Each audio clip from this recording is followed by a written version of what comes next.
हाथ में संविधान, चेहरे पर मुस्कान और भगवान श्री कृष्ण का स्वरूप। यह तस्वीर सिर्फ एक पोस्टर नहीं बल्कि यूपी की नई सियासी जंग की शुरुआत के संकेत के तौर पर देखी जा रही है। यूपी में विधानसभा चुनाव अभी करीब 1 साल दूर है, लेकिन सियासी पोस्टर वॉर अभी से तेज हो गई है।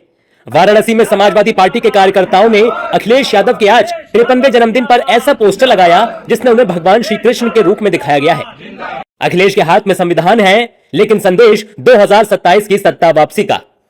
सपा कार्यकर्ताओं ने अखिलेश के जन्मदिन पर हवन पूजन किया, उनकी दीर्घायु की कामना की और उनके फिर से यूपी के मुख्यमंत्री बनने की बात दोहराई कि आज के युग में, आज के समय में न हम सुरक्षित हैं, न आप सुरक्षित हैं, न छात्र सुरक्षित है, न महिला सुरक्षित है, न मंदिर सुरक्षित है।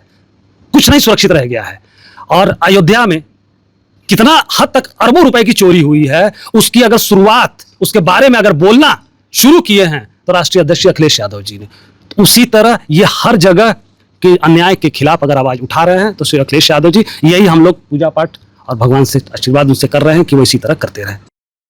मौका अखिलेश यादव के जन्मदिन का था, लेकिन सपा नेताओं ने राम मंदिर चढ़ावा चोरी के मुद्दे पर बीजेपी पर निशाना साधने का कोई मौका नहीं छोड़ा और 27 में सत्ता परिवर्तन का दावा किया। बनारस में एक पोस्टर लगा तो काफी वायरल है, क्या कहेंगे सर? समाजवादी पार्टी की 27 में सरकार बनेगी तो राम मंदिर घोटाले में, चोरी में, गबन में जो लोग शामिल हैं, जिसको भाजपा सरकार बचाने का काम कर रही है, वो सब जेल के पीछे होंगे। बनारस में जो फोटो लगाई गई है वो इसी बात का प्रतीक है कि भगवान राम के मंदिर में जिन लोगों ने चोरी करी है वो महापाप है और उनको बड़ा दंड मिलना चाहिए। भगवान राम के नाम पर लगातार लोग ठगने का काम करते रहे, उनके नाम पर वोट मांगते रहे और भगवान राम का जब मंदिर बना तो उसको भी उन्होंने अपनी भ्रष्टाचार का अड्डा उसको बनाया। तो भगवान श्री राम से नाराज हैं, उसका जवाब भी। लेकिन समाजवादी पार्टी के इस पोस्टर पर बीजेपी ने भी पलटवार करने में देरी नहीं लगाई। यूपी सरकार के मंत्रियों ने भगवान के स्वरूप में किसी भी नेता को दिखाने को अनुचित बताया और अखिलेश यादव पर निशाना साधा।